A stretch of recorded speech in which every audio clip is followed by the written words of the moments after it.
आज हम एक ऐसे महान उत्सव की बात करने जा रहे हैं जो न सिर्फ भारत बल्कि पूरे विश्व के लिए अद्भुत है। कुंभ मेला ये सिर्फ एक मेला नहीं बल्कि एक ऐसी दिव्य यात्रा है जो आस्था, भक्ति और समर्पण का प्रतीक है। हर 4 साल में एक बार भारत की पवित्र नदियों के तट पर एक अनोखा संगम होता है जिसमें लाखों नहीं बल्कि करोड़ों लोग एक साथ मिलते हैं। ये दुनिया का सबसे बड़ा धार्मिक सम्मेलन है जिसमें साधु, नागाज, योगी, भक्त और टूरिस्ट सब एक साथ उपस्थित होते हैं। लेकिन ये कुंभ मेला आखिर इतना विशेष क्यों है? इसका इतिहास क्या है और इसमें ऐसा क्या होता है जो हर व्यक्ति को यहाँ आने के लिए मजबूर कर देता है? आइए इस दिव्य यात्रा का सफर शुरू करते हैं। कुंभ मेला का इतिहास पुराणों और हिंदू धार्मिक कथाएं से जुड़ा हुआ है। ऐसा माना जाता है कि समुद्र मंथन के दौरान जब देवताओं और असुरों ने मिलकर एक अमृत निकालने का प्रयास किया तब एक कुंभ अमृत से भरा हुआ था। जब अमृत कलश को लेकर विष्णु भगवान भागे तो उस कलश से 4 जगह हरिद्वार, प्रयागराज, नासिक और उज्जैन में अमृत की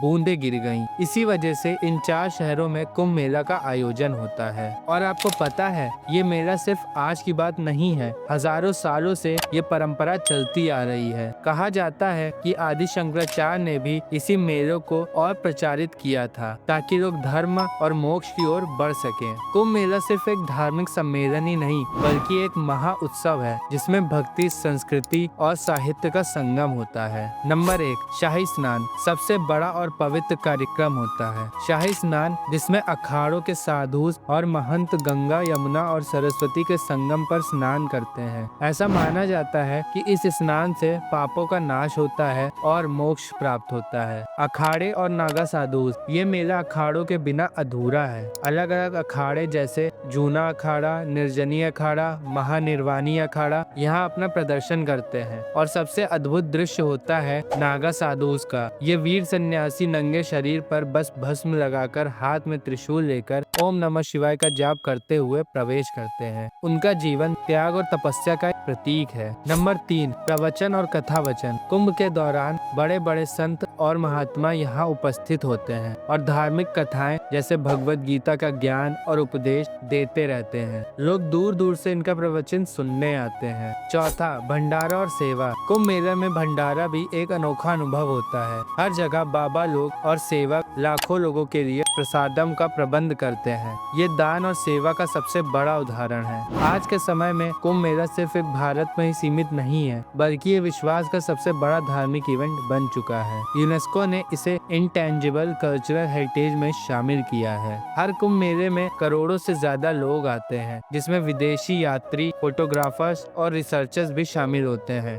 इसमें आपको साधु से लेकर सेलिब्रिटी, पॉलिटिशियन से लेकर कॉमन मैन तक सब मिलेंगे। कुंभ मेला सिर्फ एक यात्रा ही नहीं, ये एक आत्मा का शुद्धिकरण है। ये एक आध्यात्मिक पुनर्जन्म है। यहाँ आने से मनुष्य के जीवन का दृष्टिकोण ही बदल जाता है। ये एक संस्कृति का मेला है जिसमें आर्ट, म्यूजिक, डांस और वैदिक साइंस का ज्ञान भी मिलता है। यहाँ आके लोग अपनी पहचान ढूंढने का भी प्रयास करते हैं। और सबसे बड़ी बात, यहाँ कोई बड़ा छोटा नहीं होता, कोई गरीब अमीर भी नहीं होता, सब समान होते हैं। कुंभ मेला सिर्फ एक त्योहार नहीं, एक अनुभव है जो हर किसी को जीवन भर याद रहता है। ये एक ऐसा मेला माना जाता है जो आत्मा को शुद्ध करता है और जीवन को एक नए दृष्टि से देखने का अवसर देता है। अगर आपने अब तक कुंभ मेला का अनुभव नहीं किया है तो आप एक अलौकिक अनुभव से वंचित हैं। जब अगला कुंभ आए तो आप भी इस दिव्य अनुभव का हिस्सा बनने जरूर आए। ओम नमः शिवाय, हर हर महादेव। और कमेंट्स कर जरूर बताएं इस कुंभ मेले में किसने किसने स्नान किया।